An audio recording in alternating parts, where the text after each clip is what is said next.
Hi friends, आप सभी का आपके अपने यूट्यूब चैनल पढ़ाकू योद्धा में हार्दिक स्वागत है।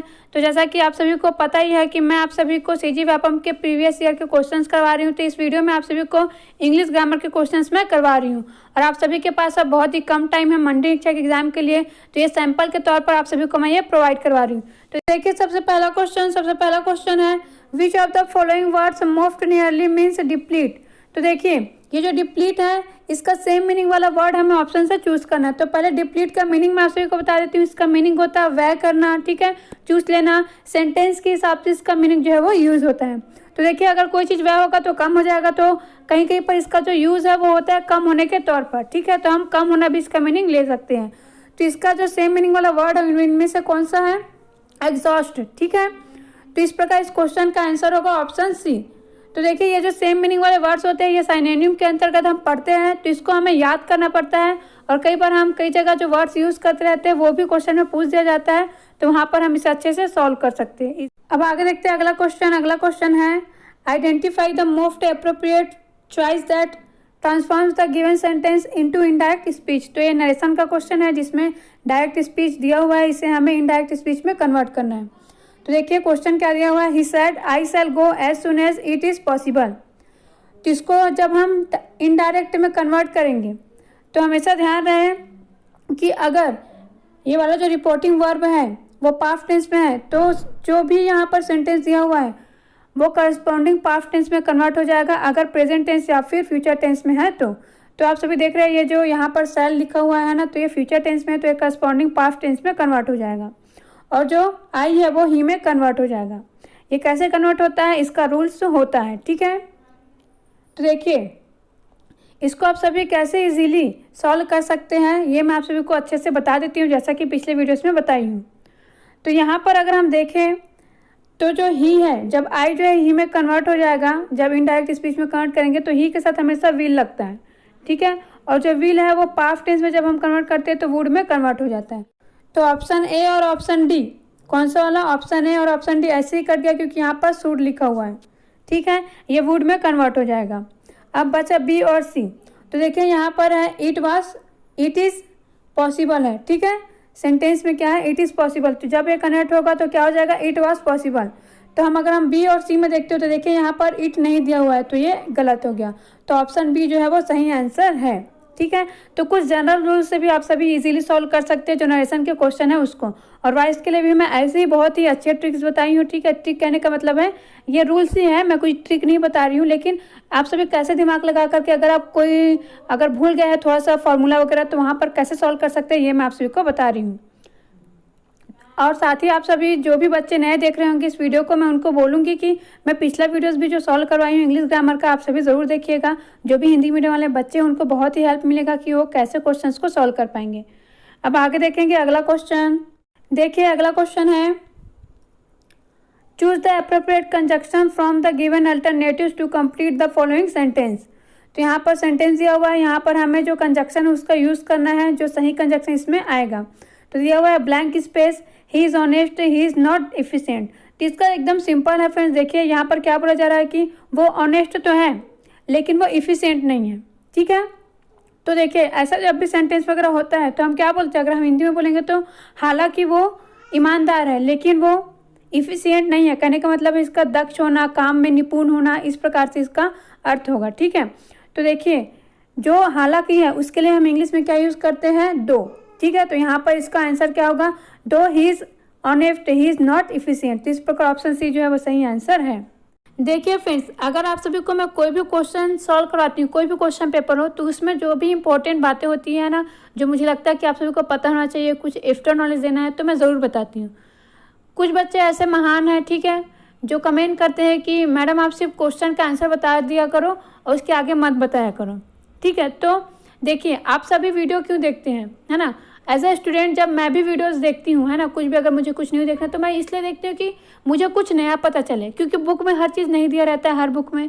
और कई बार जो है हम कई सारे वीडियोस भी देखते हैं तो उसमें भी सिर्फ आंसर बता करके निकल जाते हैं, तो मुझे तो बिल्कुल अच्छा नहीं लगता, क्योंकि मुझे कुछ नया जानना रहता है। तो हम कुछ नया जानने के लिए, हमें कुछ इफ्टा मिले, इसके लिए हम वीडियो देखते हैं और क्वेश्चंस को सॉल्व करते हैं। क्वेश्चन को सॉल्व करने का मेरा तो यही मेन पॉइंट ऑफ व्यू रहता है कि अगर कोई ऐसा क्वेश्चन मिल रहा है जिसमें कुछ नया जानने को मिलेगा, ऐसा करके ही मैं वीडियोज़ को देखती हूँ कभी भी, ठीक है। लेकिन कुछ बच्चे हैं जो बोलते हैं कि सिर्फ आंसर बता करके निकल जाया करो, तो मैं उनसे कहना चाहती हूँ कि देखिए, है ना, अगर आप सभी को सिर्फ क्वेश्चन का आंसर देखना है तो वो तो आप सभी जो है अनसॉल्व से भी देख सकते हो, है ना।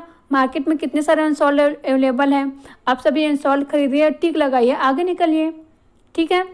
और सेकेंड बात, ये वीडियो जो है रिकॉर्डेड वीडियो है, मैं कौन सा आपका हाथ पकड़ के रखी हूँ कि नहीं आपको मैं जो बोल रही हूँ उसको सुनना ही है ना, आप आगे नहीं बढ़ सकते, आप मेरे वीडियो को काट नहीं सकते। हाँ भाई, आपके हाथ में है वीडियो, आप जो चाहे वो कर सकते हो, फॉरवर्ड कर सकते हो, है ना। आपको अगर कहीं पर सिर्फ क्वेश्चन ही क्वेश्चन देखना है, आपको कोई मतलब नहीं है कौन क्या बता रहा है उससे, आपके पास भरपूर नॉलेज है, तो आप सिर्फ क्वेश्चन देखिए, टिक लगाइए, आगे निकलिए, आपको किसने रोका है भाई, ठीक है। तो आप सभी कमेंट करते तो थोड़ा सोच समझ करके सेंसिबल इंसान के जैसे कमेंट किया कीजिए। ये तो एक बेवकूफ़ी भरा काम हो गया इस प्रकार से कमेंट करना कि समय बर्बाद होता है। वीडियो देखने से कभी भी समय बर्बाद नहीं होता है, हमारे समय का बचत होता है, इसलिए हम वीडियोज़ देखते हैं, ठीक है। तो कमेंट करने से पहले थोड़ा सा सोच लीजिए करिए। और साथ ही एक और बात बोलना चाहूँगी मैं उन सभी बच्चों को कि वीडियोज़ जो है, आप सभी को अगर ऐसा लगता है कि मैं जो भी बताती हूँ, है ना, आप सभी को पता है, आप सभी ज़्यादा होशियार हैं, तो आप सभी क्यों देखते हैं वीडियो, ठीक है। आप सभी अपना टाइम वेस्ट खुद ही कर रहे हैं, लगता है आप सभी के पास ज़्यादा टाइम हो गया है, तभी तो आप सभी वीडियो देखने में टाइम वेस्ट करें। सिर्फ वीडियो देखने में ही टाइम वेस्ट नहीं करते हैं, बल्कि कमेंट करने में भी टाइम वेस्ट करते हैं, ठीक है, कमेंट कर देते हैं, ठीक है। तो अगर आप सभी के पास इतना भरपूर नॉलेज है तो एक काम करिए, आप सभी अपने टाइम का यूटिलाइज करिए, कुछ और पढ़िए भाई। यहाँ पर क्यों आ जाते हैं वीडियोस देखने के लिए, दूसरों को डिस्टर्ब करने के लिए। जो बच्चे अच्छे खासे हैं, जिनको नॉलेज चाहिए, वो देखेंगे भाई, और अगर आप नॉलेज से भरपूर है तो मत देखिए, कुछ और जगह अपना टाइम का यूटिलाइज करिए, ठीक है।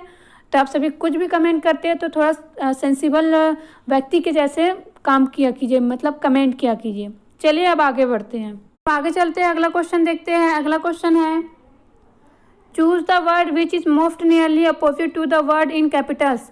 वर्ड कौन सा दिया हुआ है, एम्बिगुअस, ठीक है, और इसका हमें बताना है कि कौन सा अपोजिट होगा। तो देखिए, इसका मीनिंग होता है हिंदी में अस्पष्ट। क्या होता है, अस्पष्ट, ठीक है। और इसका अगर हम देखें अपोजिट मीनिंग वाला वर्ड, तो इनमें से आंसर होगा ऑप्शन बी, ल्यूसिड, ठीक है, इसका मीनिंग होता है स्पष्ट। अब आगे देखते हैं अगला क्वेश्चन। अगला क्वेश्चन है, complete the following sentence by inserting the correct alternative from the given choices. तो देखिए, यहाँ पर हमें करेक्ट अल्टरनेटिव चूज करना है। सेंटेंस दिया हुआ है, we have only blank space money. तो यहाँ पर देखिए जो ऑप्शन दिया हुआ है, इससे देखिए हमें पता चल रहा है कि ये सभी क्या है, एडजेक्टिव्स के अंतर्गत आते हैं, मीन्स इसे हम हिंदी में क्या कहते हैं, विशेषण। तो उससे ये क्वेश्चन पूछा गया कि यहाँ पर कौन सा जो एडजेक्टिव है वो यूज़ होगा। तो इससे रिलेटेड बहुत सारे रूल्स है जो मैं यहाँ पर एक्सप्लेन नहीं कर सकती हूँ, है ना। आप सभी इसको देख लीजिए कि सैंपल के तौर पर कि इस प्रकार के क्वेश्चन भी पेपर में पूछे जाते हैं, और डेली 1-2 घंटे पढ़ेंगे तो डेफिनेटली आप सभी जो है इंग्लिश से रिलेटेड जो क्वेश्चन है उसको अच्छे से सॉल्व कर पाएंगे।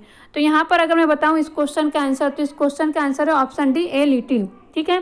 थोड़ा सा मैं बता देती हूँ, यहाँ पर जो मनी है वो एक्चुअली में अनकाउंटेबल नाउन के अंतर्गत आता है। फ्यू का यूज़ होता है काउंटेबल के अंतर्गत, तो ये तो वैसे ही कट गया, ठीक है। और यहाँ पर लिटिल और ए लिटिल का यूज़ होता है अनकाउंटेबल के लिए, ठीक है, इसलिए इस क्वेश्चन का आंसर है ए लिटिल। तो इस प्रकार इस क्वेश्चन का आंसर क्या है, ऑप्शन डी। अब आगे देखते हैं अगला क्वेश्चन। अगला क्वेश्चन है, out of the 4 alternative suggested select the one which does not express the following sentence in passive voice correctly. तो यहाँ पर हमें ऐसा ऑप्शन बताना है जो कि सही नहीं बता रहा है एक्टिव वॉइस का कन्वर्जन पैसिव वॉइस में, ठीक है। यहाँ पर लिखा हुआ है डज नॉट। तो क्वेश्चन को ध्यान से पढ़ेंगे, इस प्रकार के क्वेश्चन यहाँ पर में पूछे जाते हैं। तो यहाँ पर सेंटेंस दिया हुआ है, हु टॉट यू फ्रेंच, ठीक है। तो देखिए यहाँ पर आप सभी इस प्रकार के क्वेश्चन को कैसे सॉल्व कर सकते हैं, ये मैं आप सभी को बता देती हूँ। तो कभी भी अगर हु लगा हो ना, देखिए ये क्वेश्चन बहुत ही ज़्यादा ईजी है। हु जब भी लगा होता है तो हु जो है ना वो हमेशा सामने होता है, चाहे वो हु के रूप में हो चाहे बाय होम के रूप में हो, ठीक है। तो इस प्रकार से इसमें अगर मैं देखूं तो एक ही ऑप्शन ऐसा है जिसमें हु को लास्ट में लिख दिया गया और यही हमारे क्वेश्चन का आंसर है।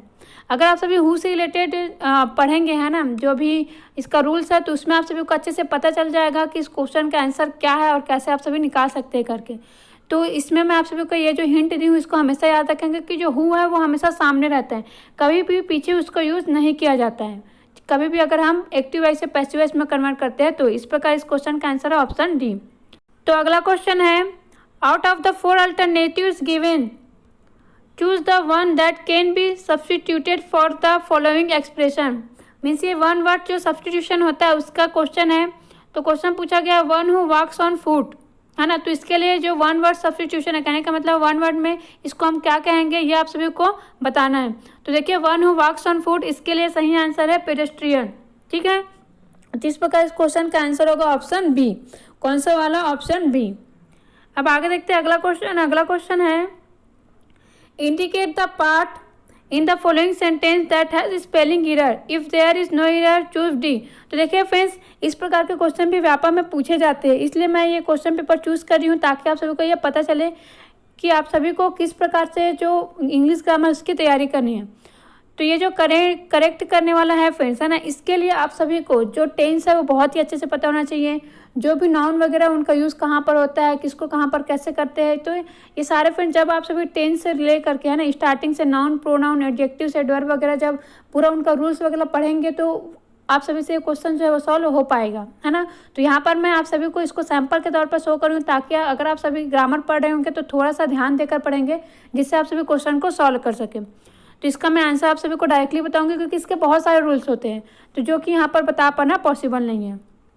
तो देखिए क्वेश्चन में अगर मैं देखूँ तो दिया हुआ है sentence, I read and ate that went like this, if you are losing hair call us immediately. तो इनमें से कौन सा पार्ट जो है वो सही नहीं है, है ना। यहाँ पर ग्रामेटिकली कहाँ पर एरर है ये आप सभी को बताना है।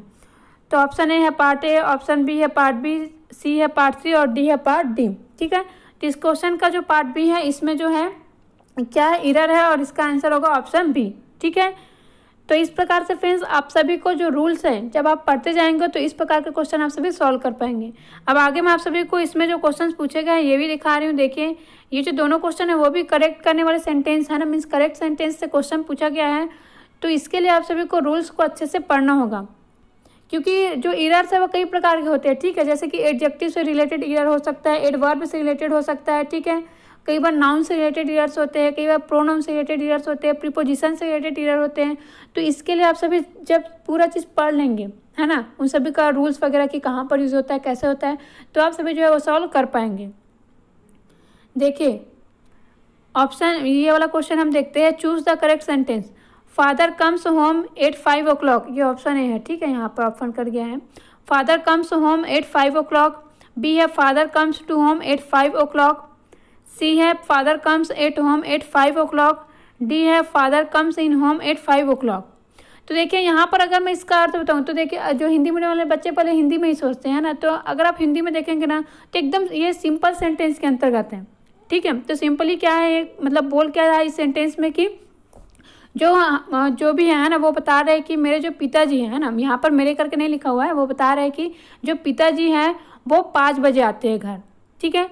पिताजी जो है वो घर 5 बजे आते हैं, इस प्रकार से इसका अर्थ है। तो देखिए ये एकदम सिंपल सेंटेंस है, यहाँ पर कुछ भी अदर यूज़ करने की ज़रूरत नहीं है। और जो 8 है उसका यूज़ कहाँ पर होता है, एग्जैक्ट जो टाइम है ना, वो बताने के लिए इसका यूज़ होता है। एकदम जो एग्जैक्ट टाइम है, जैसे कि 8 5 o'clock हो गया है ना, इसी तरीके से 8 6 o'clock, मतलब टाइमिंग जो बताना होता है एग्जैक्टली कि हाँ इतने बजे, है ना, तो इसको बताने के लिए 8 का यूज़ होता है। तो अगर ये सिंपल सेंटेंस है फ्रेंड्स तो इसका आंसर क्या है, ऑप्शन ए। क्या है, ऑप्शन ए। तो इसी तरीके से आप सभी को जब रूल्स पता रहेगा तो आप सभी सॉल्व कर पाएंगे। अब आगे देखिए option D, choose the sentence which is correct. तो ये भी उसी से रिलेटेड क्वेश्चन है। तो आप सभी यहाँ देख रहे हैं कि 3 क्वेश्चन लगभग उसी से ही पूछा गया है, तो इसके लिए आप सभी को सब कुछ पढ़ना होगा। Choose the correct sentence which is correct, I have visited England last August. तो देखिए ये क्वेश्चन ऐसी, मतलब ये जो ऑप्शन है तो ऑटोमेटिकली गलत हो गया। कैसे, देखिए यहाँ पे लास्ट अगस्त लिखा हुआ है, यहाँ पे हैव लिखा है। हैव हमेशा यूज़ होता है प्रेजेंट परफेक्ट के लिए, और प्रेजेंट में अगर कभी भी है कोई भी हो परफेक्ट हो, कंटिन्यूस हो, तो यहाँ पर लास्ट अगस्त कभी भी नहीं लिखा रहेगा, क्योंकि लास्ट वगैरह जो वाला चीज़ रहता है ना वो किसके लिए रहता है, पास्ट के लिए रहता है। तो इस प्रकार से जब आप सभी रूल्स पढ़ेंगे ना तो सारे क्वेश्चंस को इजीली सॉल्व कर पाएंगे। और ये डिफिकल्ट बिल्कुल भी नहीं है, जो बच्चे ग्रामर वगैरह पढ़ते रहते हैं, उनको ये बहुत ईजिली ये सॉल्व कर सकते हैं। अगर आप अचानक से ग्रामर पढ़ेंगे ना, तब आपको थोड़ा सा डिफिकल्टी होगा। लेकिन ऐसा भी नहीं है कि हर एक एग्जाम में इसी प्रकार के क्वेश्चन पूछे जाते हैं, लेकिन ये क्वेश्चन भी पूछा गया है, इसलिए मैं इसको आप सभी को शो कर रही हूँ कि अगर इस प्रकार का क्वेश्चन आप सभी के एग्जाम में आता है मंडी चेक में, तो उसके लिए आप सभी मेंटली प्रिपेयर हो जाए। तो देखिए यहाँ पर मैं डायरेक्टली आंसर बता रही हूँ। ये जो क्वेश्चन है इसका आंसर है option D, I have lost my purse, I am unable to buy the book. ठीक है, जिस प्रकार ऑप्शन डी जो है वो सही आंसर है। तो ऐसे ही क्वेश्चन आप सभी के एग्जाम में पूछे जा सकते हैं। तो आप सभी को वीडियो कैसा लगा कमेंट करके ज़रूर बताइएगा, और अगर किसी भी आंसर में कोई भी डाउट हो तो बेशक कमेंट करिएगा। और जो भी नए बच्चे हैं वो हमारे यूट्यूब चैनल को सब्सक्राइब जरूर करिएगा, और लाइक और शेयर करना तो बिल्कुल ना भूलिए।